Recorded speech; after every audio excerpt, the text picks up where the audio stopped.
जीवन्मुक्तिप्रदं देवं क्षमापूर्णं जगद्गुरुं वन्दे परमहंसाख्यं नित्यानन्दाय स्वागतं जीवन्मुक्तिप्रदं देवं क्षमापूर्णं.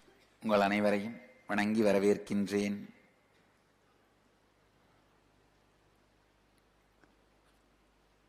அகவிழிப்புணர்வு, இன்னர் அவேக்கனிங்கின் சாரம். ஒரு அவதார புருஷர் அப்படிங்கிறவர் யாருன்னா, மீண்டும் மீண்டும் வாழ்க்கையை உயர்ந்த நிலையில் வாழ்வதற்கான, உயர்ந்த நிலையை நான் சொல்லும் பொழுது அதோட அர்த்தம் என்னன்னா வெற்றி. உடல் நலமாகட்டும், மனநலமாகட்டும், பொருளாதார வளமாகட்டும், உறவுகளாகட்டும், நிம்மதி ஆன்மீக அமைதியாகட்டும், இந்த 5 பரிமாணத்திலும் வெற்றியை அளிக்கக்கூடிய, முழுமையை அளிக்கக்கூடிய வாழ்க்கை முறையை மீண்டும் மீண்டும் மீண்டும் புதிதான முறைகளில் உயர்ந்து உயர்ந்து உயர்ந்து செல்லும் முறைகளில் வாழுகின்ற நுட்பங்களை கண்டறிந்து தொடர்ந்து உலகத்திற்கு தந்து கொண்டே இருப்பவர் தான் அவதார புருஷர்.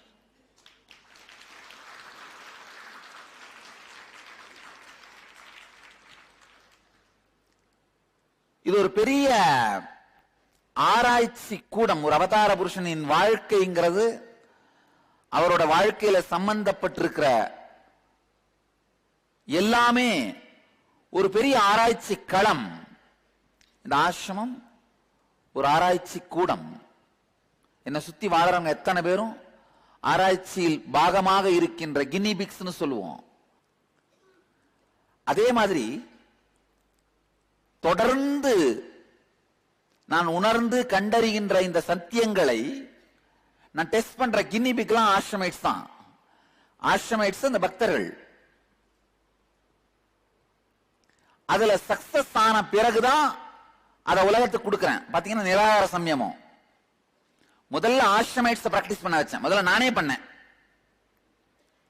சின்ன வயசுல இருந்தே பண்ணதுனால சக்சஸ்ஃபுல்லா நடந்தது. நான் என் உடம்புல பண்றதோட நிறுத்தல. அதுக்கப்புறம் ஃபர்ஸ்ட் ஒரு பேட்ச் ஆஃப் ஆஷ்ரமைட்ஸ், சாப்பாட்டை பத்தி கவலையே இல்லாம வாடுற சில ஸ்பெசிமன், எல்லா ஸ்பெசிமன் மேலையும் அதை ட்ரை பண்ணி பார்த்தேன். பர்ஃபெக்டான சக்சஸ். அதுக்கப்புறம் தான் எடுத்து என்ன பண்ண, ஃபர்ஸ்ட் பேட்சுக்கு சத்சங்கத்து மூலமா கொடுக்க ஆரம்பிச்சேன். இப்ப 6வது பேட்ச் நடந்துட்டு இருக்கு நிராகாரம்.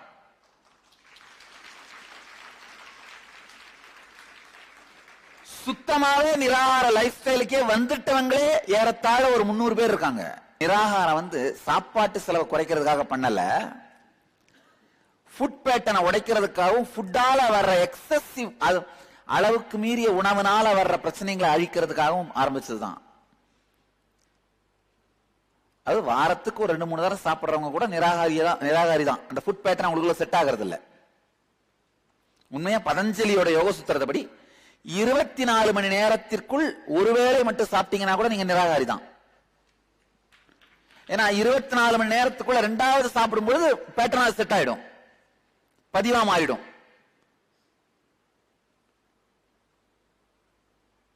கீதை ரொம்ப அழகா சொல்லுது. 4 விதமான உணவு முறை: கடித்தல், உறிஞ்சுதல், நக்குதல், குடித்தல்.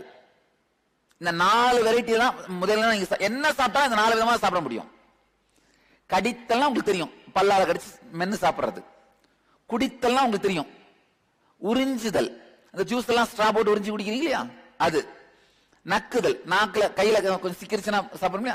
இந்த 4 விதத்துல தான் உண்ண முடியும். பகவத்கீதையோட 15வது அத்தியாயம் தெளிவா சொல்லுது.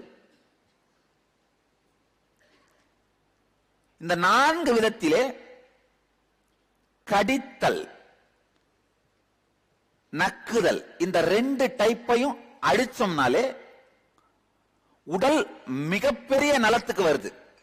இப்ப நிராகாரிங்க பாத்தீங்கன்னா அந்த 2 தான் கட் பண்ணியிருக்கேன். உறிஞ்சுதலும் குடித்தலும் கட் பண்ணல.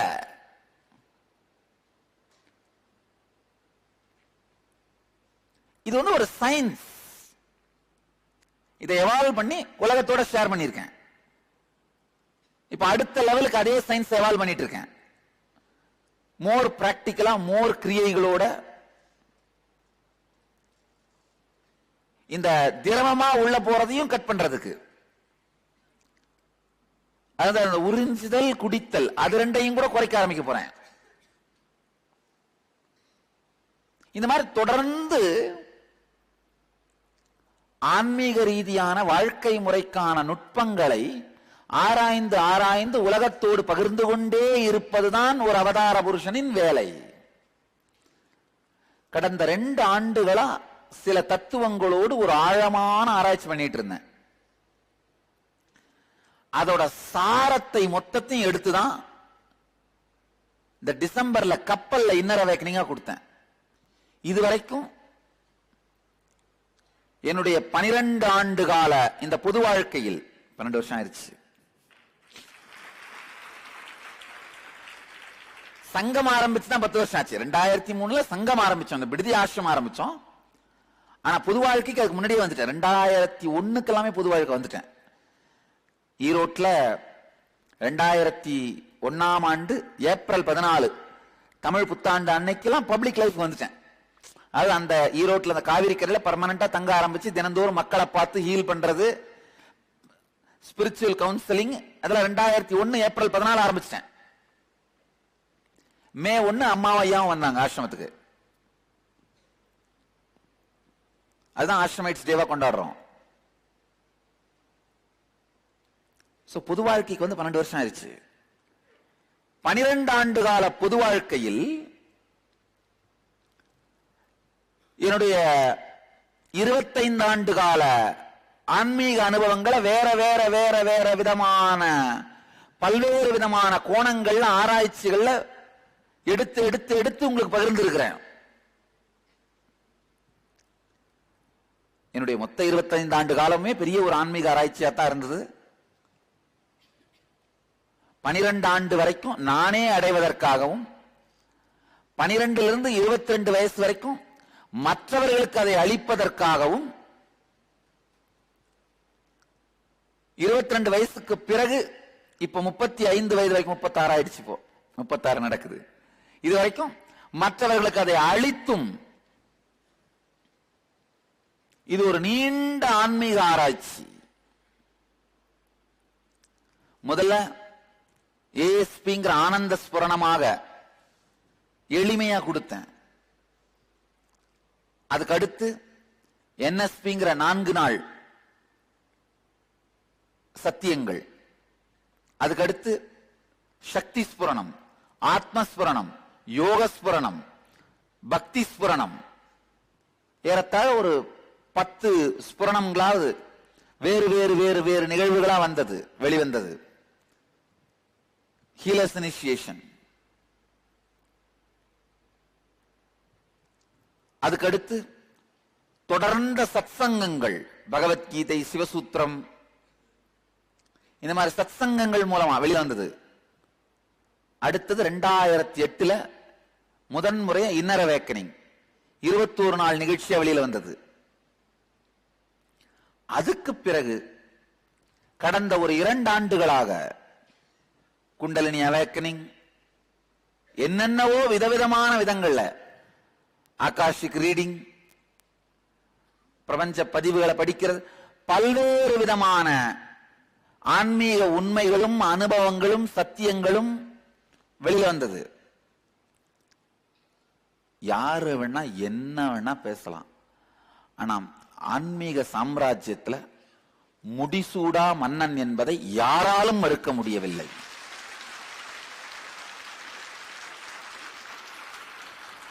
அந்த விஷயத்துல யாராவது ஒரே ஒரு ஆள் பேச முயற்சி பண்றாங்களா? அத மட்டும் யாரும் தொடவே மாட்டேங்கிறாங்க பாருங்க. ஏன்னா அங்க தொட்ட கீழே விழுந்துருவாங்க, தெரியும்.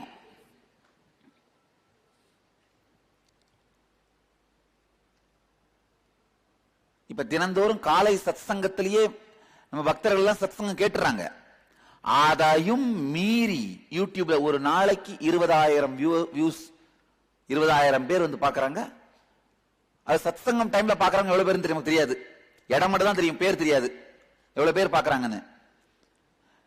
நேத்தோ முந்தா நேத்தோ 1,70,00,000 தாண்டிட்டோம் வியூஸ். 1,70,32,000.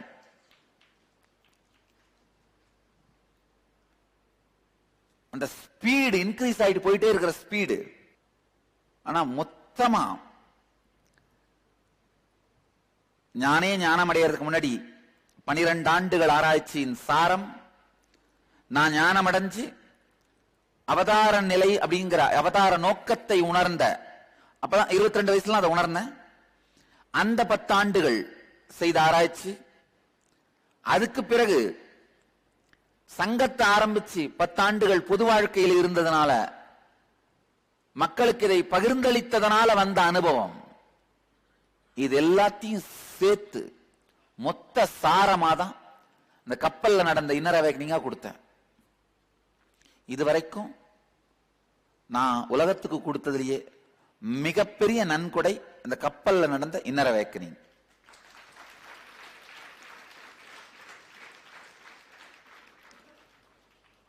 பல்வேறு காரணங்களால பணத்தடை, இல்ல மனத்தடை, சுத்தி இருக்கிற ஜனத்தடை, இல்ல தன் குணத்தடை, இந்த மாதிரி பல்வேறு காரணங்களால பல பேரால் அங்க உங்களால அங்க வந்திருக்க முடியாது அந்த இன்னர் அவேக்கனிங்க்கு. அந்த கப்பல்ல ஏற முடியலனாலும் உங்களை சம்சார கரையிலிருந்து சேர்க்க வேண்டிய பொறுப்பு என்னதுதான்.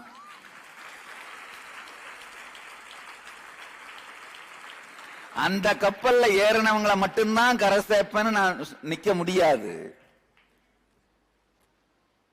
அதனால அந்த 21 நாள் மொத்த இன்னர் அவேக்கனிங்கோட சாரத்தையும், ஏன்னா வாழ்க்கையே புரட்டி போட்டு மலரச் செய்து விடுகின்ற அந்த நுட்பங்கள் இத்தனை ஆண்டுகள் அனுபவத்தினால நேரடியாக மக்களுக்கு கொடுக்கக்கூடிய அந்த நுட்பம் மலர்ந்துருச்சு. அதாவது நல்லா புரிஞ்சுக்கோங்க, சித்திரமும் கைப்பழக்கம் செந்தமிழும் நாப்பழக்கம்.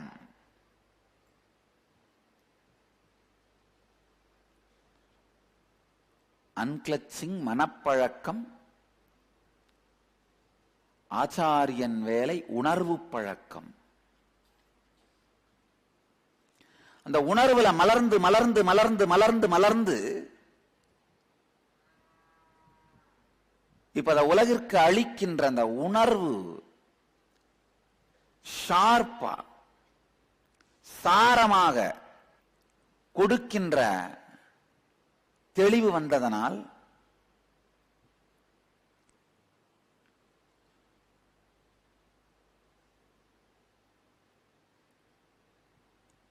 இந்த சாரத்தை உங்கள் எல்லோருடனும் பகிர்ந்து கொள்ள வேண்டும் அப்படிங்கிறதுக்காக தான் இந்த 2 நாள் நிகழ்ச்சி.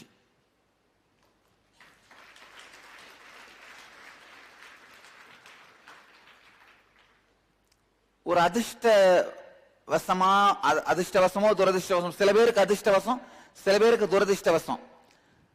இங்கிலீஷ் புரிஞ்சதுன்னா சாமியோட தொடர்ந்து அப்டேட் பண்ணி சாமியினுடைய அந்த சாமி சொல்ற தத்துவங்கள் சத்தியங்கள் இதெல்லாம் காலையில சத்சங்கத்திலே கேட்டு என்ன பண்ணிடுறீங்க, உங்களை வேஸ்ட் பண்ணிக்கிறீங்க. ஏன்னா கடந்த 15 நாட்களா ஜனவரி 1ல இருந்தே காலையில சத்சங்கத்திலே அந்த இன்னர் அவேக்கனிங்கோட சாரத்தை தான் பேசிட்டு இருக்கிறேன். பிறவி பெருநோய் முதல் பீசா திருவிழா வரை அதோட சாரத்தை பேசிட்டு இருக்கிறேன். இந்த ஆங்கிலம் புரியல, இல்ல இந்த இன்டர்நெட்டை கனெக்ட் பண்ணி காலையில சத்சங்கம் கேட்க முடியல அப்படின்றவங்களுக்காக இந்த சத்தியம் போய் சேராமலே இருந்தா அவர்கள் வாழ்க்கை வளமாவதற்கு வாய்ப்பில்லைன்றதுனாலதான் இந்த சத்தியம் உங்கள் எல்லோருக்குள்ளும் சென்று சேர வேண்டும்ங்கிறதுக்காக தான் இந்த 2 நாள் நிகழ்ச்சி. ஆழமாக புரிந்து கொள்ளுங்கள். இந்த சத்தியங்கள் நேரடியாக வாழத் தகுந்தவை. நேரடியா உங்க வாழ்க்கையில் உங்கள் சிந்தனையின் பாகமாக மாறி அனுபவத்தை ஏற்படுத்தக்கூடியவை. வியாபாரத்துல ஃபெயிலியர்னா ஏன் ஃபெயிலியர்னு உங்களுக்கு உடனடியா புரிய வைக்கும். ஏன் ஃபெயிலியரா இருக்கும்? கிவிங் அப் ஆன் பீப்புள், மக்களை கைவிட்டு விடுதல். ஒரு தரம் பேசி நீங்க விற்க வேண்டிய பொருள் அவங்க வாங்கலன்னா அவங்கள கைவிட்டுறது கிடையாது. இல்ல ஏற்கனவே 2 பேர் வாங்கல அப்படிங்கறதுக்காக 3வது ஆள் அப்ரோச்சே பண்ணாம கைவிட்டுறது, அணுகாமலேயே கைவிட்டு விடுதல். இப்ப மக்களை கைவிட ஆரம்பிச்சீங்கன்னா உங்களையும் கைவிட்டுருவீங்க.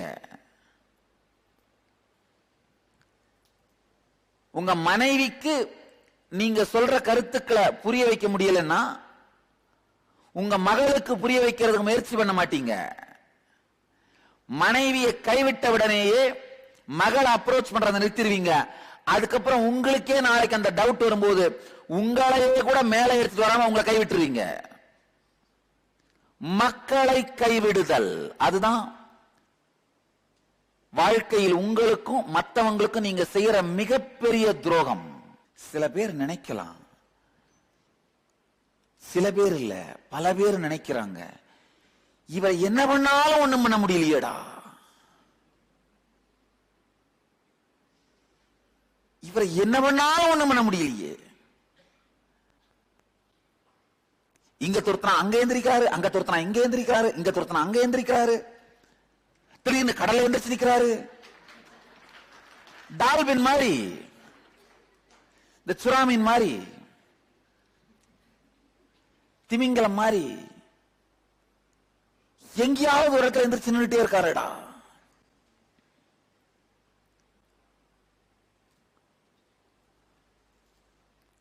நாம ஊர்வலம் போறத வேணா நிறுத்த முடிஞ்சது, ஊரு நம்மள வலம் வரதை நிறுத்த முடிஞ்சுதா?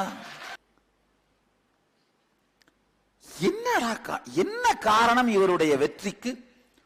ஒண்ணுமே பண்ண முடியாம இவர் பாட்டுக்கு வாழ்ந்துட்டு இருக்காரு.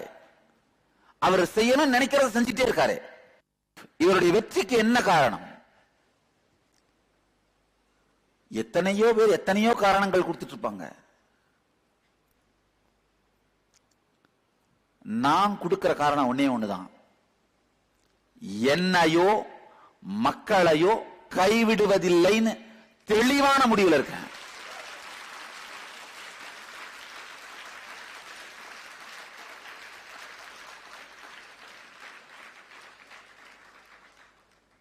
நல்லா புரிஞ்சுக்கோங்க. இப்போ இந்த 10 ஆண்டுகளாதான் எனக்குள்ள குழப்பங்கள் கிடையாது. அந்த அவதார நோக்கத்தை உணர்த்ததுல இருந்து குழப்பங்கள் கிடையாது, சிந்தனையோ எண்ணமோ மனமோ கிடையாது. ஆனா அதுக்கு முன்னாடி 12வது வயசுல இருந்து 22வது வயசு வரைக்கும் எல்லா விதமான குழப்பங்களையும் கோத்ரூ பண்ணியிருக்கேன்.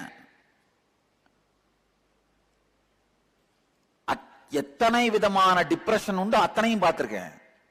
ஒரு தரம் சூசைட் அட்டெம்ப்ட் பண்ணியிருக்கேன், தற்கொலை முயற்சி. 21வது வயசு லாஸ்ட்ல, அது 1999 1999 எண்ட்ல சூசைட் அட்டெம்ப்ட் பண்ணேன். நர்மதை நதியில, ஓங்காரேஸ்வர் பக்கத்துல நர்மதை நதியில குதிச்சு தற்கொலை பண்ணிக்கிறதுக்காக. எல்லா விதமான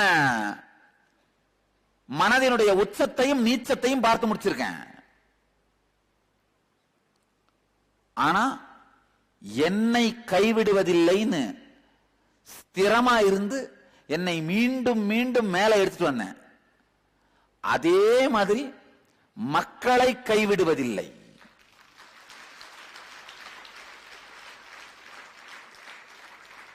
நல்லா புரிஞ்சுங்க. என்னுடைய வெற்றிக்கான ஒரே காரணம் மக்களை கைவிடுவதில்லை. என்னை கைவிட்டவர்களை கூட கைவிடுவதில்லை.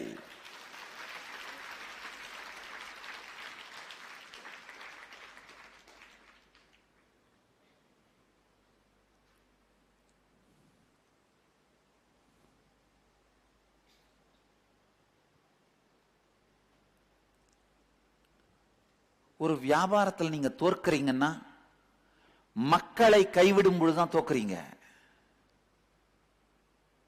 எத்தனை பேருக்கு நான் சொல்றது உடனடியா உள்ள அப்படியே உரைக்குது. ஆமா, மக்களை கைவிடும் போதுதான் தோக்க ஆரம்பிக்கிறேன். மனசுல ஒரு துக்கமும் நொந்து நூலா டிப்ரெஸ் ஆகி உட்கார்றீங்கன்னா அப்ப என்ன அர்த்தம்? உங்களை நீங்கள் கைவிட்டு விட்டீர்கள். அதான உண்மை? நல்லா புரிஞ்சுக்குங்க. இப்ப நீங்க கேட்க போகின்ற சத்தியங்கள், தத்துவங்கள் அத்துணையும் வாழத்தக்கவை. என்னுடைய முழுமையான பலமான உணர்வு பூர்வமான ஆராய்ச்சிகளினால்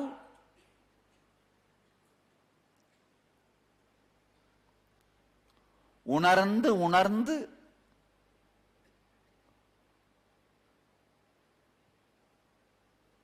தினசரி வாழ்க்கையில் வாழத்தக்கவை என்று தெளிவாக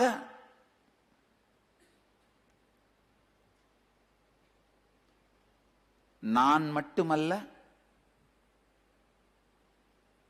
ஆயிரக்கணக்கான பக்தர்கள் பரிசோதித்து வாழ்ந்து அது வெற்றியை தருகின்றன அப்படின்னு முடிவான பிறகுதான் இந்த சத்தியத்தை உங்களுக்கு எடுத்துட்டு வர்றேன். இந்த 2 நாட்களும் இந்த நிகழ்ச்சியை முழுமையா உள்வாங்கி அதை வாழ்க்கையின் வெற்றியாக மாற்றுவதற்கான அடிப்படை தேவை என்னன்னா ஒன்னே ஒண்ணுதாங்க, கேளுங்கள். லிசனிங், கேட்பது.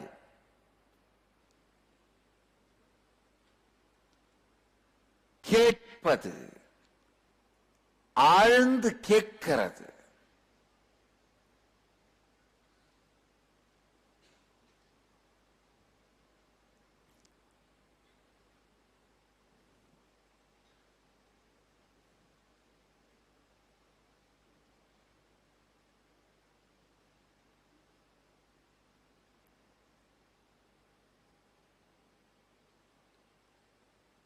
உண்மையில பார்த்தா மனிதர்கள் கேட்கிறதே இல்லைங்கயா.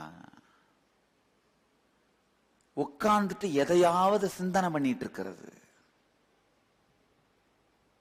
உலகத்துல நல்ல பேச்சாளர்கள் யாரும் கிடையாது, நல்ல கேட்பவர்கள் தான் இருக்காங்க. சரியா கேட்டீங்கன்னா அதை அழகா பேச முடியும். கேட்கறது தான் பிரச்சனையே.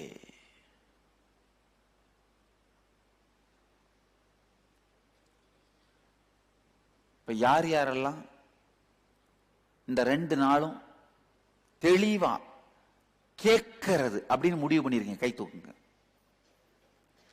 விட்டுருங்க. கேட்க முடியாதுன்னு நினைக்கிறவங்க கை தூக்குங்க. யாரும் கை தூக்க மாட்டீங்க. அப்படின்னா என்ன அர்த்தம்? கேட்க போறேன் அப்படின்ற உறுதிமொழி எனக்கு கொடுக்குறீங்க. அப்படி எடுத்துக்கலாமா? நானு எத்தனை ஆயிரம் பேர் இருந்தாலும் யாரு கேட்கலன்னு கரெக்டா பாத்துருவாங்கயா. இல்ல, அவேர்னஸ் வேற ஒண்ணுமே இல்ல. நான் என்ன பண்றேன்னு நீங்க பாக்குறீங்களோ இல்லையா, நீங்க என்ன பண்றீங்க நான் பார்த்துட்டே இருப்பேன். 2 நாட்களும் ஆழ்ந்து கேளுங்கள். கேட்கறது மூலமாதான் வாழ்க்கையினுடைய உங்களை வாழ்க்கையை வளமாக்குற எல்லா விஷயமுமே இப்படித்தான் ஆரம்பிக்குங்கயா. உங்க வாழ்க்கையை வளமாக்குகின்ற தத்துவங்களை உங்களுக்கு இப்ப அனுப்புறேன். கேட்டீங்கன்னா தானே அது உள்ளேயே போகும். உள்ள போறதுதானே முதல் படி. அதுக்கு அப்புறம் தானே அதை வாழறது. உள்ளேயே போகலைன்னா என்ன பண்ண முடியும்? அதே மாதிரி இந்த தத்துவங்கள் பலம் வாய்ந்தவை. உள்ள அலோ பண்ணிட்டீங்கன்னா அது தானா ஒர்க் பண்ண ஆரம்பிச்சிடும். பதஞ்சலி சொல்றாரு. பதஞ்சலி ஒரு பெரிய ரிஷி.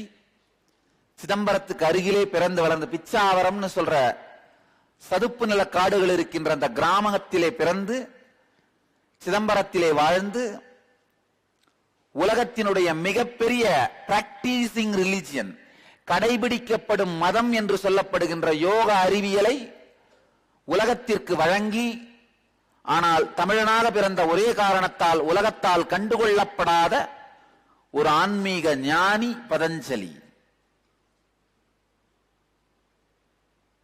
எத்தனை பேருக்கு பதஞ்சலி தமிழர்னு தெரியாது இவ்வளவு நாள்?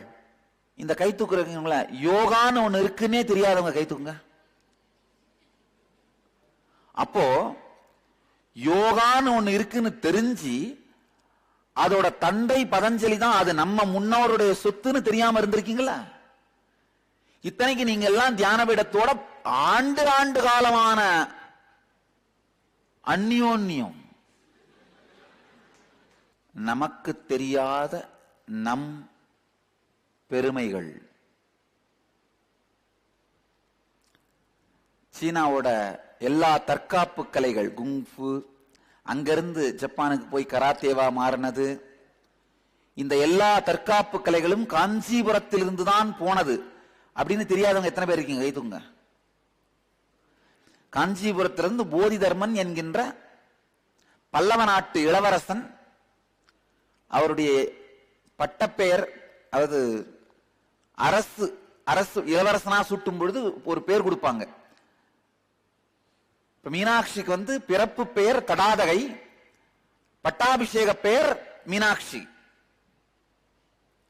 அந்த மாதிரி அந்த போதி தர்மருக்கு பட்டாபிஷேக பெயர் வந்து ஏகாம்பரநாத முதலி.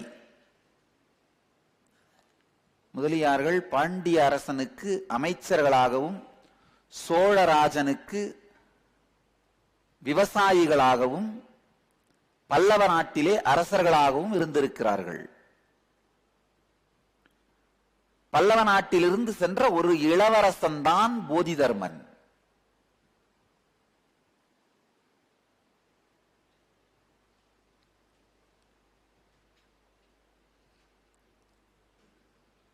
இந்த ரெண்டுத்துக்கும் காப்பிரைட் நாலேஜ் சொந்தமானவர்கள் யார் தெரியுமா? காஞ்சிபுரமும் சிதம்பரமும். எத்தனை பேர் அந்த ரெண்டு ஊர்லயும் பிறந்தவங்க, ஆனா இந்த ரெண்டு பேரை பத்தியும் தெரியாது அப்படின்னு அவங்க கை தூங்க. இப்பதான் தெரிஞ்சுக்கிட்டேன்றவங்க கை தூங்கலாம். அது காஞ்சிபுரம் பக்கத்துல தான் பிறந்து வளர்ந்தேன், அந்த ஏரியா தான், ஆனா போதி தர்மர் காஞ்சிபுரம் தான் தெரியாது. சிதம்பரம் பக்கத்துல தான் பிறந்து வளர்ந்தேன், ஆனா எனக்கு பதஞ்சலி சிதம்பரம்னு தெரியாதுன்றவங்க கை தூக்குங்க. காரணம் வேற ஒண்ணுமே இல்லைங்கயா. வாழ மறந்ததும் வாழ வைக்க ஆன்மீக தலைவர்கள் பொறுப்பெடுக்காததும்.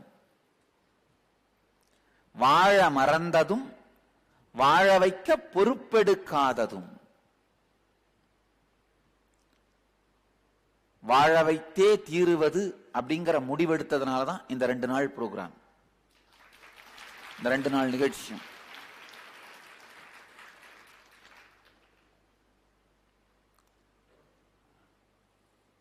இந்த மொத்த 21 நாள் இன்னர் அவேக்கனிங்கோட சாரம்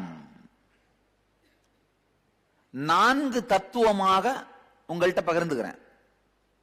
4 தத்துவம். எல்லாம் கொஞ்சம் நிமிர்ந்து உட்கார்ந்துட்டீங்கன்னா கேட்கலாம்.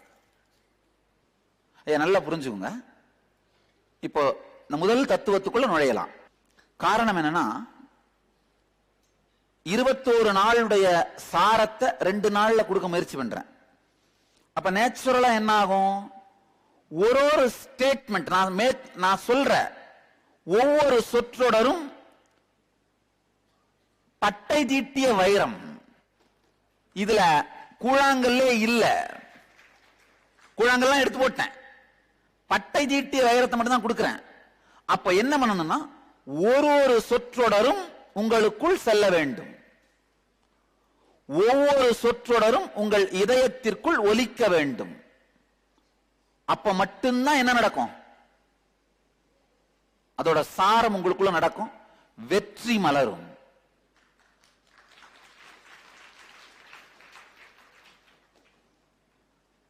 ஆழமா புரிஞ்சுக்கோங்க. இந்த 4 தத்துவம் தான். நாலு தத்துவம். Integrity, authenticity, responsibility, enriching. தமிழ்ல சொல்ற மொழிபெயர்த்து.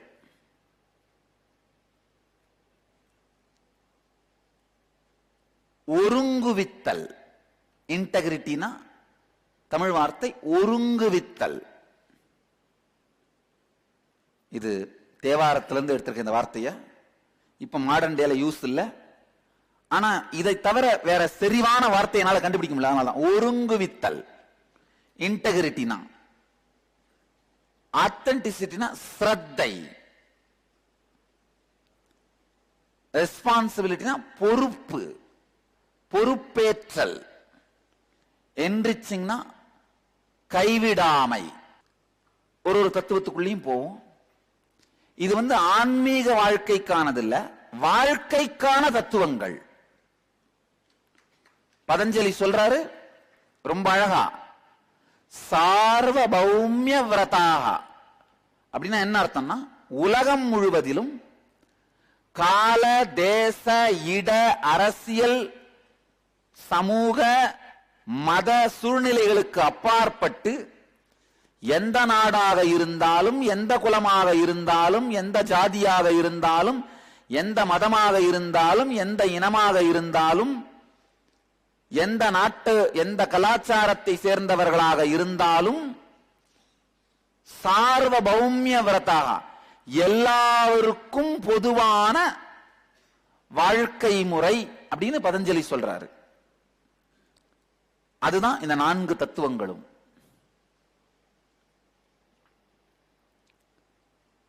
முதல்ல ஒருங்குவித்தல், இன்டெகிரிட்டி. அப்படின்னா என்ன அர்த்தம்னா,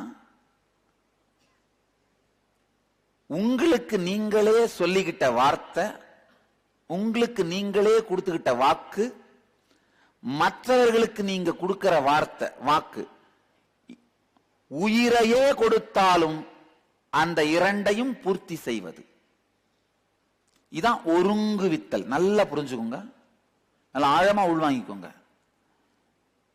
உங்களுக்கே நீங்க பல நேரத்தில் பல வார்த்தை கொடுத்துக்கிறீங்க. உதாரணத்துக்கு, நாளையிலிருந்து டெய்லி காலையில நித்திய தியானம் பண்ண போறேன்.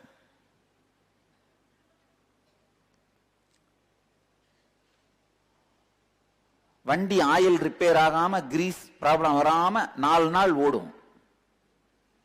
5ஆவது நாள் என்ன பண்ணும், பக்குன்னு ஊட்டம்மா பஞ்சர் பண்ணி உட்காந்துரும். ஏதோ வீட்டுல ஒரு சண்டை, டிப்ரெஷன்ல இன்னைக்கு வேணாம் விடப்பா அப்படின்னு நித்திய விட்டுருவீங்க. ஒரு 2 மாசம் கழிச்சு எங்கேயாவது ஒரு ப்ரோக்ராம்ல சாமியை பார்த்துட்டு, சாமி பார்த்த உடனே என்ன ஆகும், இன்ஸ்பிரேஷன் திரும்ப வந்துரும். கூடி குலாவி மெத்த குகனோடு வாழ்ந்ததெல்லாம் வேடிக்கை அல்லவடி கிளியே வெகுநாளை பந்தமடி. அந்த பாட்டை கேட்டோன்னே என்ன ஆகும், அப்படியே பத்திட்டு வந்துரும். உடனே என்ன பண்றது, திரும்பவும் டெசிஷன் எடுக்கிறது. விடுறதில்ல, நாளையிலிருந்து பண்றேன் பாரு.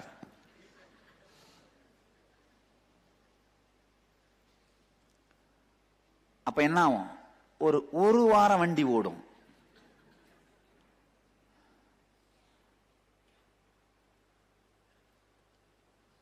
திடீர்னு என்ன, எங்கேயோ ஒரு பிரேக் டவுன். ஒரு நாள் வீட்டுக்கு லேட்டா வந்து தூங்கினதுனால, இல்ல ஒரு வெளியூருக்கு போனதுனால பிரேக் டவுன். ஒரு நாள் பிரேக் பண்ணிட்டா மறுநாள் ஆரம்பிக்க முடியாது. எத்தனை பேருக்கு இந்த வார்த்தை சுருன்னு உரைக்குது.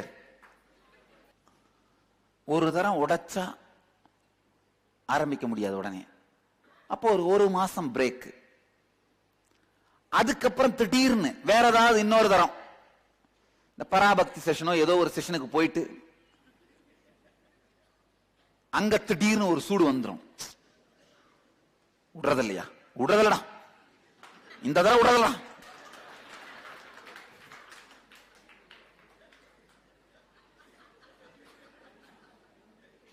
மறுநாள் ரெடியா 5 மணிக்கெல்லாம் அலாரம் வச்சிருந்து பச்சை தண்ணியில பரபரன்னு குளிச்சுட்டு திரும்ப ஆரம்பிச்சிருவீங்க. அப்புறமும் என்ன ஒரு 15 நாளைக்கு அப்புறம் எவனோ ஒருத்தன் பகை வச்சு பார்த்திருந்து என்ன பண்ணுவான், அந்த நேரத்தில் ஏதாவது ஒரு பிசினஸ் கூட்டு போயிடுவான். போச்சு, உடைஞ்சது. ஒரு 4 தரம் உடைஞ்சிருச்சுன்னா 5வது தரம் ஆரம்பிக்கிறதுக்கு உங்களுக்கே தன்னம்பிக்கை இல்லாம போயிடும், கான்பிடன்ஸ் இல்லாம போயிடும். எத்தனை பேருக்கு இது சொன்ன உடனே புரியுது? புரியுது இல்லையா?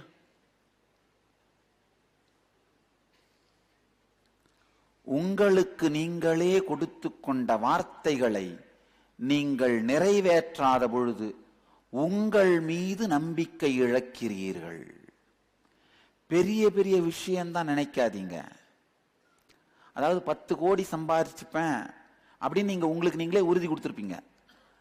அதுல ஃபெயில் ஆனா மட்டும்தான் உங்க மேல உங்களுக்கு நம்பிக்கை போகும்னு நினைக்காதீங்க. ரொம்ப சின்ன விஷயம்.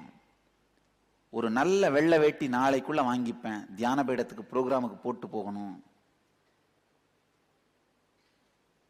இல்ல இந்த மாலை பாரு, டாலர் அருந்து போய் கிடக்க, அவர் பார்த்த உடனே கேட்பாரா டாலர் எங்கன்னு தான். அதனால் அவர் பார்க்கறதுக்கு முன்னாடி நானே ஒரு மாலையாவது வாங்கிக்கிறேன்.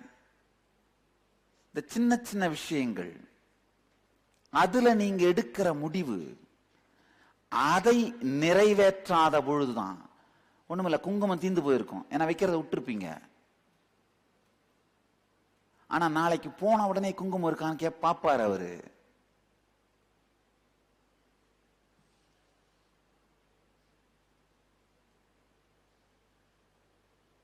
அதை வாங்கணும்னு நினைச்சிருப்பீங்க, வாங்காம விட்டுருப்பீங்க. சிறு சிறு விஷயங்களாக இருந்தாலும் உங்களுக்கு நீங்களே கொடுக்கின்ற வார்த்தைகள், மற்றவர்களுக்கு நீங்கள் கொடுக்கின்ற வார்த்தை, இது ரெண்டையும் நிஜமாக்காத பொழுது, நிறைவேற்றாத பொழுது வாழ்க்கையிலிருந்து நீங்கள் சுருங்க துவங்குகின்றீர்கள். நல்ல ஆழமா புரிஞ்சுங்க. மற்றவங்களுக்கு நீங்க கொடுத்த வார்த்தைய நிறைவேற்ற தவறும் பொழுது என்ன ஆகும்? மற்றவர்களுக்கு உங்கள் மேல இருக்கிற நம்பிக்கை என்ன ஆகும்? கீழே விழ ஆரம்பிச்சிடும். உண்மையா இல்லையா? அதே மாதிரி உங்களுக்கு நீங்களே கொடுத்துக்கிட்ட வார்த்தைங்களை நிறைவேற்றாத பொழுது என்ன ஆகும்? உங்களுக்கு உங்கள் மேல இருக்க நம்பிக்கை கைவிட ஆரம்பிச்சிடும். வாழ்க்கை எப்படி நமக்கு நடக்க ஆரம்பிக்குது தெரியுமா? எந்த துறையா இருந்தாலும் சரி, உங்கள் மீது நீங்கள் வைத்திருக்கும் நம்பிக்கை, உங்களை சுற்றி இருப்பவர்கள் உங்கள் மீது வைத்திருக்கும் நம்பிக்கை, இது ரெண்டும் தான் வாழ்க்கையோட அடி ஆதாரம். வேற எதுவுமே கிடையாது. இந்த ரெண்டும் தான் வாழ்க்கையோட அடி ஆதாரம். வேற ஏதாவது இருக்கா? உங்க வியாபாரம், உங்க உறவுகள், உங்க உடல் நலம். உங்க உடல் நலம் வேற ஒண்ணும் இல்ல, உங்களுக்கே உங்க மேல இருக்கிற நம்பிக்கை இழந்ததுனால நீங்க உங்களை கைவிட்டுட்ட வியாதி வந்துருது.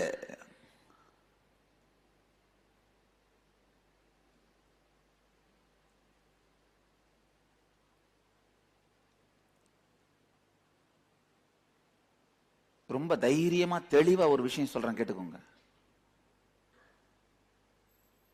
இந்த வார்த்தைகளுக்கு நான் பொறுப்பு. யாருக்காவது கேன்சர் வந்திருந்து ஆபரேஷன்லாம் பண்ணியிருந்தீங்கன்னா திரும்ப வராம இருக்கிறதுக்கு ஒரே ஒரு சிம்பிளான விஷயத்தை கடைபிடிங்க.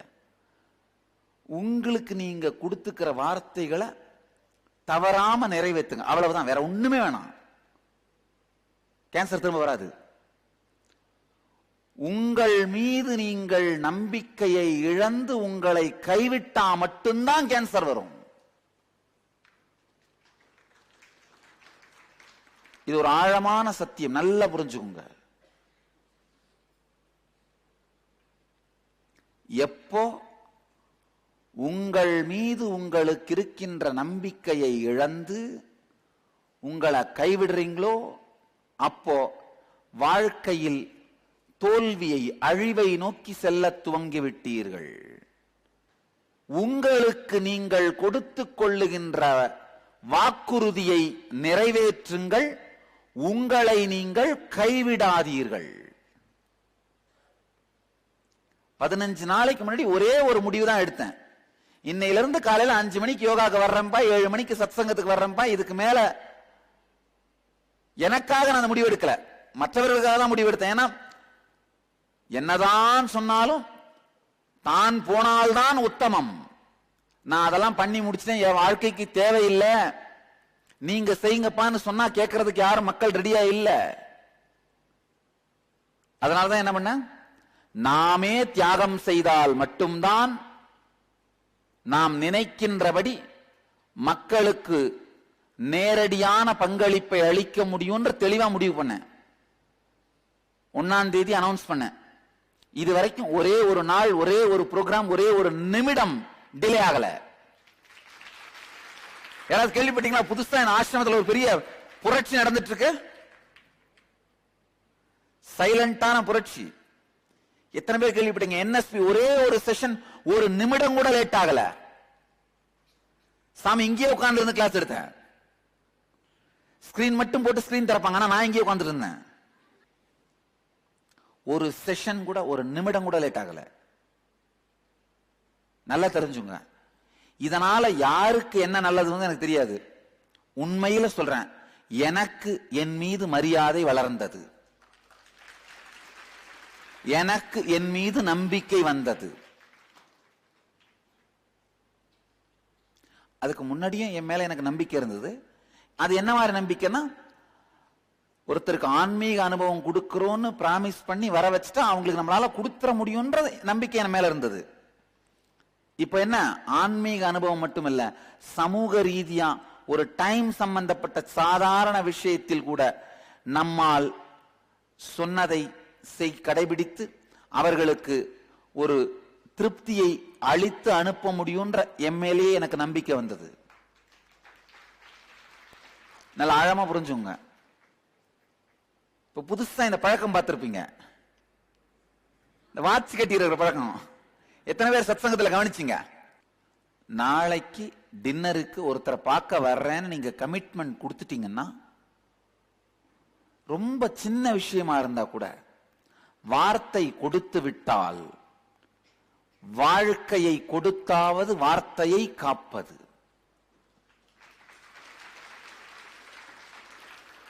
ஒருவேளை வர முடியல, என்ன பண்ணுங்க, போன் பண்ணி சொல்லிடுங்க, ஐயா 8 மணிக்கு உங்களை பார்க்கறதா சொன்னேன், இப்ப மணி 7:30 ஆயிருச்சு, நான் ஏதோ சில காரணங்களால மாட்டிக்கிட்டேன், என்னால வர முடியல, தயவு செஞ்சு நீங்க எனக்காக வெயிட் பண்ண வேண்டாம்.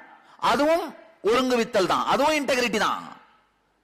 அதாவது செய்ய முடியாது என்பதை சொல்லிவிட்டால் அப்ப அவர் அவருடைய வாழ்க்கையினுடைய அடுத்த பிளான் பண்ணுவாரு.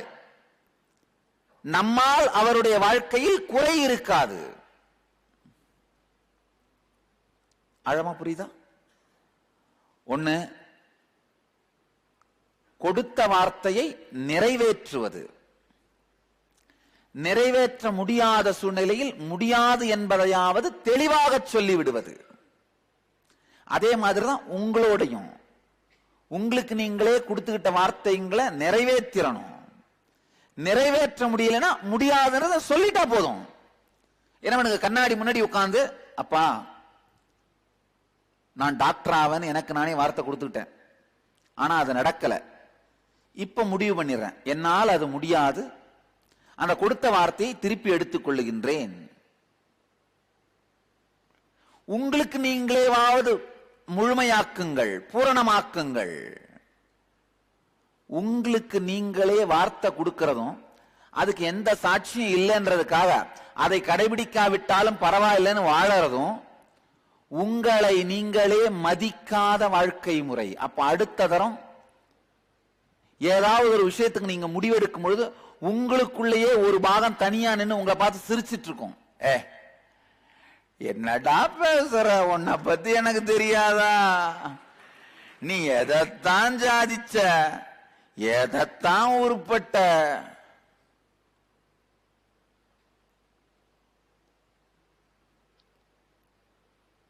இந்த தருமி பேசுற மாதிரி, எனக்கு இல்ல, எனக்கு வராது.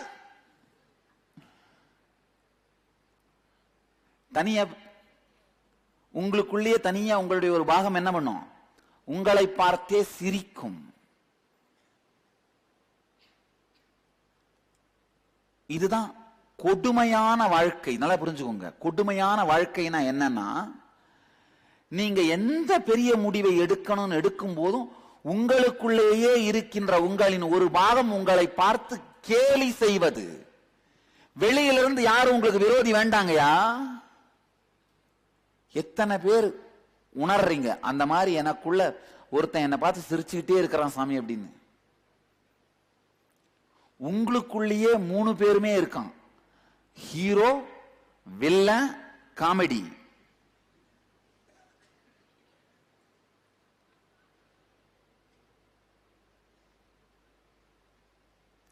ஒரு படத்துல 3 பேர் தனித்தனியா இருந்தா படம் ஓடுங்கயா. ஒரு ஆளுக்குள்ள 3 பேர் தனித்தனியா இருந்தா வாழ்க்கை ஓடாது, ஒடுங்கி போயிரும். இந்த உங்களுக்குள்ளேயே ஒரு காமெடியன் இருந்துகிட்டு நீங்க என்ன பண்ணாலும் கிண்டல் பண்ணிக்கிட்டே இருக்கிறது உங்களை ஜெயில போட்டு வச்சிருக்கிறதுக்கு சமம். ஏன்னா எந்த பெரிய வாழ்க்கையின் மலர்ச்சியையும் நீங்க பார்க்கவே முடியாது. ஒண்ணுமில்லை, இப்ப ஒரு 10 கோடி ரூபாய் சொத்துக்கு சொந்தக்காரரா இருக்கீங்க. ஒரு 100 கோடி ரூபாய் அதை மாத்தணும்னா சில ரிஸ்க் எடுத்து சில முடிவுகள் எடுக்க வேண்டியிருக்கும், சில இன்வெஸ்ட்மெண்ட்ஸ் பண்ண வேண்டியிருக்கும், சில பேரை போய் பார்த்து பேச வேண்டியிருக்கும், சில விஷயங்களை ப்ரோக்ரஸிவா பண்ண வேண்டியிருக்கும். ஆனா அதை பண்ணலான்னு நீங்க நினைச்சு முடிவெடுக்க ஆரம்பிக்கும் பொழுதே என்ன ஆகும்? உங்களுக்குள்ள இருக்கிற அந்த காமெடி பீஸ் தனியா உங்களை பார்த்து சிரிக்கும். சிரிச்ச உடனே என்ன ஆயிடுவீங்க? உங்க மேல உங்களுக்கு இருக்கிற மரியாதை போய் பட்டுன்னு டிப்ரெஷன்ல விழுந்துருவீங்க. எத்தனை பேர் இத நல்லா அனுபவிச்சிருக்கீங்க? கை தூக்குங்க. இந்த சொன்ன சத்தியம் தெளிவா புரியுது. இது என் வாழ்க்கையில அனுபவமா பார்த்திருக்கேன் சாமி. அந்த உள்ள இருக்கிற காமெடி பீஸுக்கு லைஃப் கொடுக்கிறது யாரு தெரியுமா? யாரு? நீங்க தான். எப்படி அந்த காமெடி பீஸுக்கு உயிர் கொடுக்கறீங்க? உங்களுக்கு நீங்களே கொடுத்த வார்த்தைகளை முழுமைப்படுத்திக் கொள்ளாமல் நிறைவேற்றாமல் வாழ்வது.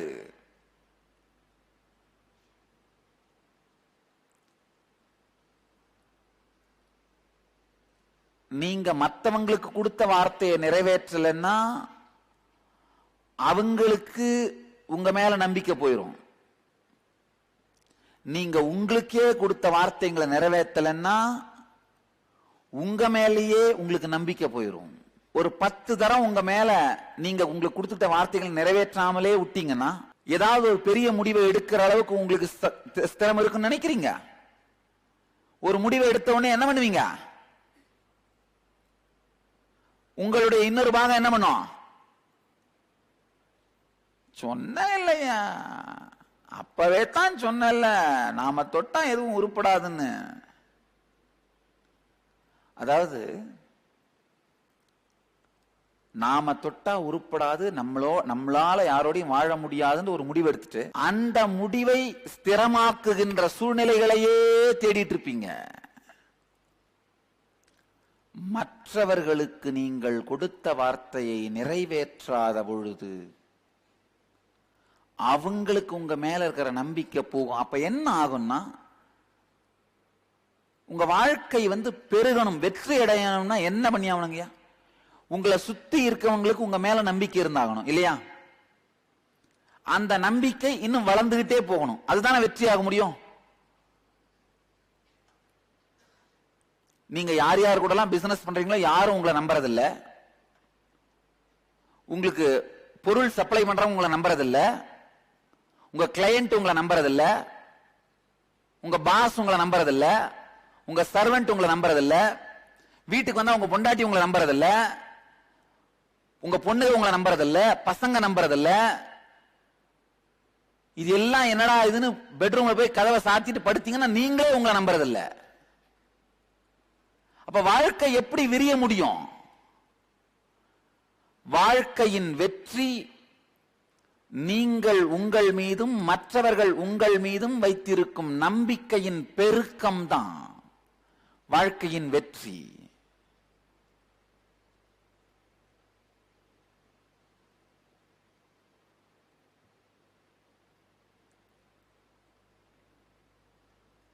ஒரு 4 தடவை நீங்க உங்களுக்கு கொடுத்த வார்த்தைய நிறைவேற்றாம விட்டீங்கன்னா உங்களுக்கு உங்க மேல நம்பிக்கை போயிடும். நம்பிக்கை போன அப்புறம் பெரிய கொடுமை என்னன்னா, உங்களை நீங்களே கைவிட்டுறீங்க. அட 4 தடவை தப்பு ஆயிருச்சு,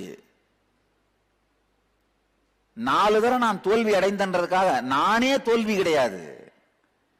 4 முறை என் செயல்கள் தோல்வி அடைந்ததுன்றதுக்காக நானே தோல்வி கிடையாது. ஆனா நீங்க என்ன முடிவு பண்றீங்க? நானே தோல்வியின் முடிவு பண்ணிடுறீங்க.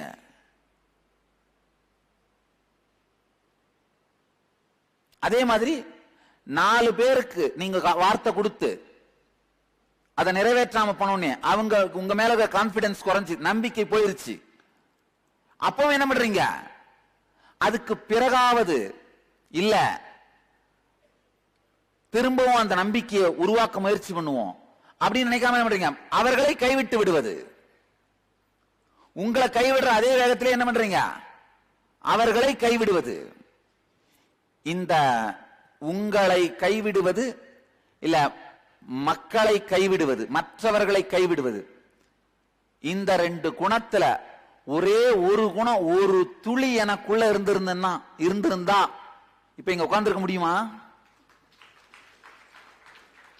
சாமியோட வெற்றிக்கு காரணமே என்னையும் கைவிட்டதில்லை, மற்றவர்களையும் கைவிட்டதில்லை.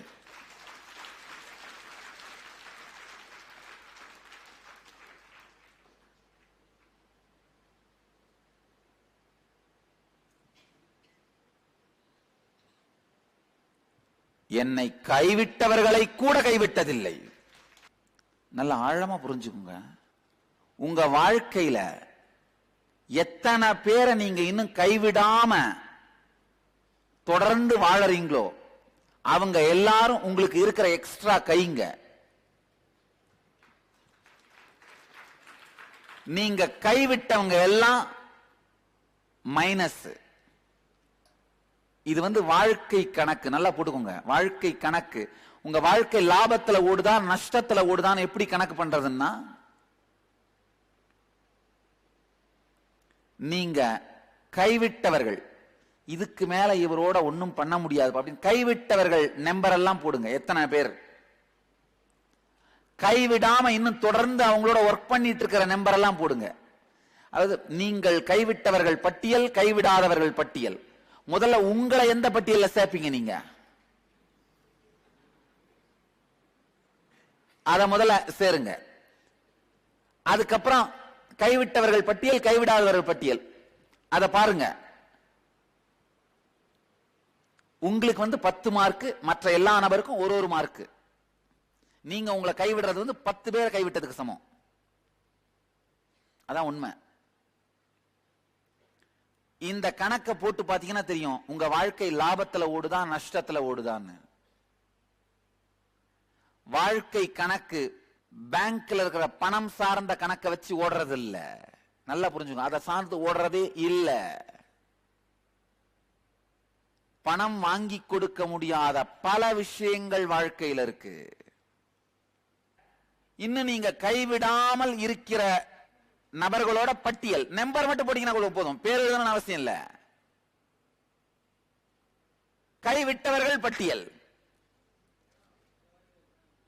கைவிட்டவர்கள் எல்லாம் மைனஸ், கைவிடாதவர்கள் எல்லாம் பிளஸ். உங்க வாழ்க்கை லாபத்துல ஓடுதா நஷ்டத்துல ஓடுதான்னு முடிவு பண்ணுங்க. இதான் வாழ்க்கை கணக்கு. ஏன்னா மனிதர்கள் தான் வாழ்க்கையை உருவாக்குகிறார்கள். நல்லா புரிஞ்சுக்கோங்க. மனிதர்கள். நீங்கள் கைவிடாமல் இருப்பவர்கள் உங்களுக்கு வாழ்க்கையை உருவாக்குகின்றார்கள். கைவிட்டவர்கள் உங்கள் வாழ்க்கையை வெறுமையாக்குகின்றார்கள்.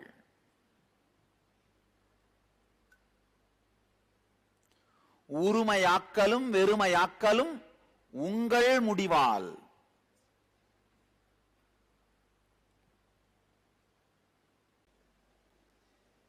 நல்லது. நஷ்டத்துல ஓடுறவங்க இப்ப லாபத்துக்கு மூவ் பண்ண முடியும் இல்லையா? உண்மையா இல்லையா? லாபத்துல ஓடுறவங்க பெரும் லாபத்துக்கு மூவ் பண்ண முடியும் இல்லையா? இப்போ இந்த லாபத்தை பெருலாபமா மாத்தவும் நஷ்டத்தை லாபமா மாத்தவும் ஏதாவது மூலதனம் வேணுமா? ஒரே ஒரு மூலதனம் தான் வேணும். அது என்ன? உங்கள் முடிவு இல்லையா? எத்தனை பேர் உங்களையே அந்த கைவிட்ட லிஸ்ட்ல போட்டிருக்கீங்க? கை தூக்குங்க. பரவாயில்ல, ஆனஸ்டா போட்டிருக்கீங்க. எத்தனை பேர் உங்களை அந்த கைவிடாத லிஸ்ட்ல போட்டிருக்கீங்க? கை தூக்குங்க. நல்லது. இப்போ நஷ்டத்தை லாபமா மாத்தவும் லாபத்தை பெருலாபமா மாத்தவும் ஒரே ஒரு தேவைதான். என்ன? நீங்க எடுக்கிற முடிவு. வேற ஒண்ணுமே இல்ல. அதாவது எந்த வார்த்தையும் உங்களுக்கு நீங்களே கொடுத்துக்கிறதுக்கு முன்னாடி தெளிவா யோசிச்சு முடிவு பண்ணுங்க, கொடுங்க. எந்த வார்த்தையும் மற்றவங்களுக்கு கொடுக்கறதுக்கு முன்னாடி யோசிச்சு கொடுங்க. வாழ்க்கையே கொடுத்து அதை நிரூபிக்கணும், அதை உண்மையாக்கணும். முடியல அப்படின்னா உடனே என்ன பண்ணிடணும்? முடியலன்னு உங்களுக்கு தெரிஞ்ச அந்த வினாடியே உங்களுக்கே கொடுத்த வார்த்தையா இருந்தா நீங்க உங்களுக்கே சொல்லிடணும். அதெல்லாம் கவலையோ கூச்சமோ, இப்ப 4 பேர் பார்க்கறாங்க நான் தனியா பேசினா என்ன நடக்கும் அதெல்லாம் நினைக்க கூடாது. ஏன் உங்களுக்கு நீங்களே பேசினா வார்த்தையை கொடுத்துக்கிட்டீங்க? பேசாம பக்கத்துல பாத்ரூம் போய் கதவை பூட்டிக்கிட்டு கண்ணாடியை பார்த்து உங்களுக்கு சொல்லிட்டு வந்துடணும், அழுது தீத்துற மாதிரி. இந்த பழக்கம் துவங்கினால் உங்கள் மீது உங்களுக்கு நம்பிக்கை வளர துவங்கும். நல்லா புரிஞ்சுக்கோங்க. உங்களுக்குள்ளேயே இருக்கிற அந்த கோமாளி உங்களை ஏன் பார்த்து சிரிக்கிறான்னு உங்களுக்கே புரியாது. அவனை அடக்கிறதுக்கு நீங்க எவ்வளவு முயற்சி பண்ணாலும் அடக்க முடியுதா? நீங்க நினைச்சு பாப்பீங்க, இவனை அன்கட்ச் பண்ணி உள்ளான்னு பார்க்கலாம், போக மாட்டேங்கிறானே. அந்த உள்ள இருக்கிற கோமாளியில இருந்து அன்கட்ச் பண்ண முடியுதா? காரணம் என்னன்னா, பல நேரத்தில் அன்கான்சியஸா நீங்க உங்களுக்கு வார்த்தை கொடுத்து அதை வாழாம போய் உங்கள் மீதே உங்களுக்கு நம்பிக்கை இல்லாமல் புழுத்து போய்விட்டது. அதான் உண்மை. உள்ள புழுத்து போயிருச்சு. உண்மையில் என்ன நடந்தது? உள்ள புழுத்துருச்சு. ஒரு பாகம் உங்களுக்குள்ளே பாத்தீங்கன்னா சீழ் வச்சிருச்சு. ஒரு சின்ன டைம் கமிட்மெண்ட் கொடுத்தீங்கன்னா கூட அத வாழ்க்கையே கொடுத்தாவது அதை பூர்த்தி செய்வது. ஒரு டைம் கமிட்மெண்ட் கொடுத்துட்டீங்கன்னா அது ஹானர் பண்றது அப்படிங்கறதான் காலபைரவ பூஜை. நல்லா தெரிஞ்சுக்கோங்க, அதுதான் காலபைரவ பூஜை. காலபைரவனை மதிக்கிறதுனா என்ன நினைக்கிறீங்க? சும்மா அந்த ஒரு காலபைரவர் விக்கிரகத்துக்கு முன்னாடி மரியாதையோட இருந்துட்டு, இல்ல சாமி காலபைரவ தரிசனம் கொடுக்கும்போது பயந்து உட்கார்ந்துட்டு இருந்துட்டு அது மரியாதை கொடுக்கிறது, அது மட்டும் மரியாதை கிடையாது. காலம்னா என்ன? டைம். டைம் ஹானர் பண்றது. எப்ப நீங்க கமிட்மெண்ட் கொடுத்தீங்கன்னாலும் ஆபீஸுக்கு 8 மணினா 8 மணிக்கு போயிடுறது. அந்த மேனேஜரோட சில ரகசியங்கள் நம்மளுக்கு தெரியுங்கிறதுக்காக, அவர் நம்மள ஒண்ணு கேட்க முடியாது, கேட்டா நம்ம அவளை பிளாக்மெயில் பண்ணுவோன்றதுக்காக தினம் 10 மணிக்கே போயிட்டு இருக்கிறது. அது மேனேஜரை பிளாக்மெயில் பண்றது இல்ல, காலபைரவனை அவமரியாதை பண்றது.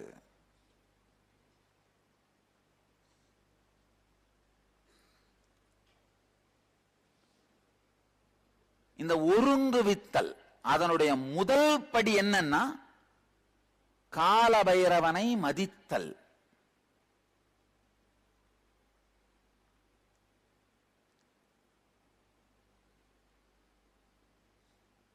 எத்தனை பேர் ஏற்கனவே நம்ம சங்கத்தினுடைய ஆர்கனைசருங்களா இல்ல வாலண்டியரா ஏதோ ஒரு விதத்தில் சங்கத்தின் ஆனந்த சமாஜியா சத் சங்கியா ஏதோ ஒரு விதத்துல சங்கத்தோட பாகமா இருக்கிறவங்க கை தூக்குங்களா? எல்லாருமே சங்கத்தோட பாகமா இருக்கிறவங்க தான் இல்ல? சரி, இல்லாதவங்க கை தூக்குங்களா? இப்பதான் புதுசா வர்றேன், இதுக்கு மேல பாகமா ஆக போறேன் அப்படின்றவங்க. நல்லது. இப்ப உங்க எல்லாருக்கும் ஒரு இன்ஸ்ட்ரக்ஷன் கேட்டுக்கோங்க. இதுக்கு மேல உங்களுடைய தனிப்பட்ட வாழ்க்கையாக இருந்தாலும் சங்கம் சார்ந்த விஷயங்களாக இருந்தாலும் காலபைரவனை மதித்தே தீர வேண்டும். எத்தனை பேரு ஆமா இது வாழ்க்கையில ஒரு அடிப்படையான சத்தியம் அப்படின்னு உண்மையிலே உணர்றீங்க, கை தூக்குங்களேன். இல்ல அதெல்லாம் ஒண்ணும் தேவையில்லை, இப்ப வேணா எங்க வேணா போய்க்கலாம், நாங்க அப்படியே வாழ்ந்து தீர்த்துறோம், இதெல்லாம் ரொம்ப முக்கியமா? எத்தனை பேர் அந்த மாதிரி நினைக்கிறீங்க? கை தூக்குங்களா. ஐயா நல்லா புரிஞ்சுக்கோங்க. இப்ப கை தூக்காம இருந்துட்டு அப்புறம் எப்படி போய் வாழ்ந்தா என்ன அப்படின்னு நினைக்கிறீங்களா? நான் கால பைரவன், தெரிஞ்சுக்கோங்க.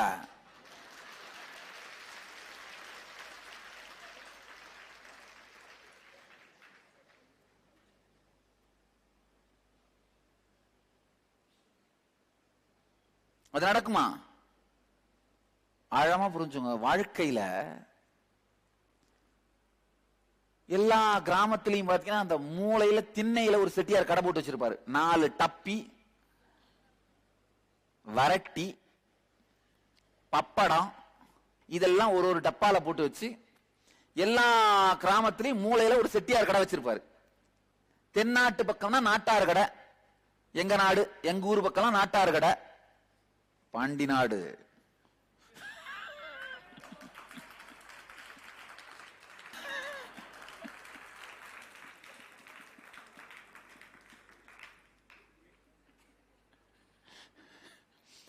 எங்க ஊர் தென்னாட்டு பக்கமெல்லாம் நாட்டார் கடை, வடக்க சென்னை உங்க ஊர் பக்கமெல்லாம் செட்டியார் கடைன்னு சொல்லுவாங்க.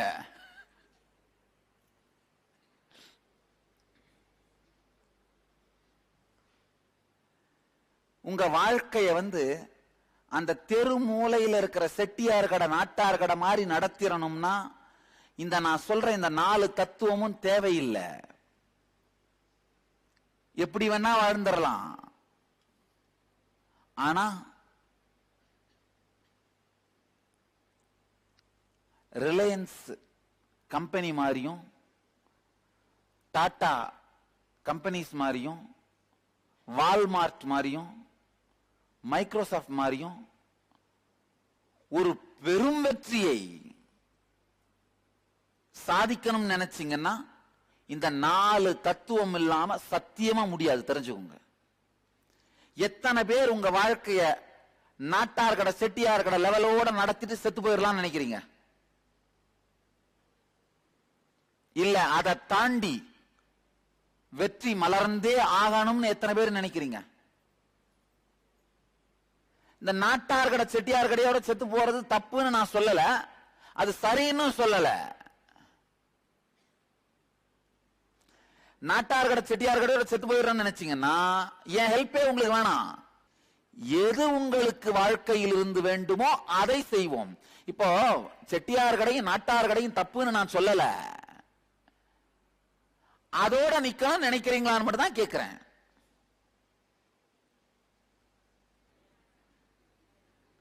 நல்லா தெரிஞ்சுங்க. வெற்றி வாழ்க்கையை அடுத்த நிலைக்கு கொண்டு செல்ல வேண்டும் நினைச்சீங்கன்னா இந்த 4 தத்துவமும் வேணும், இல்லைன்னா தேவையில்லை. எத்தனை பேர் அடுத்த நிலைக்கு கொண்டு போகலாம் போயே ஆகணும் நினைக்கிறவங்க,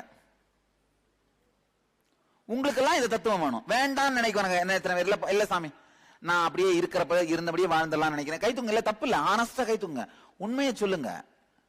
வேணான்னு நினைக்கிறேன், நான் இருக்கிற செட்டியார் கடையே போதும்னு நினைக்கிறேன், அதுலயே 2 பாட்டில குறைச்சிட்டு ஒரு தண்ணி பானை வச்சு வர்றவங்க வர்றவங்களுக்கு 2 ஒரு தாகத்தில் இருக்கவங்களுக்கு தண்ணி வந்தெல்லாம் அமைச்சு அப்படி வாழ்ந்துட்டேன்னா போதும் சாமி, வேற ஒண்ணு எனக்கு வேண்டாம்.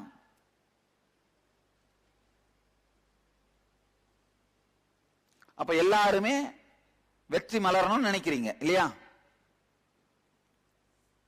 அப்போ இந்த 4 தத்துவங்களை வாழ்வதுன்ற தெளிவான முடிவுக்கு வாங்க.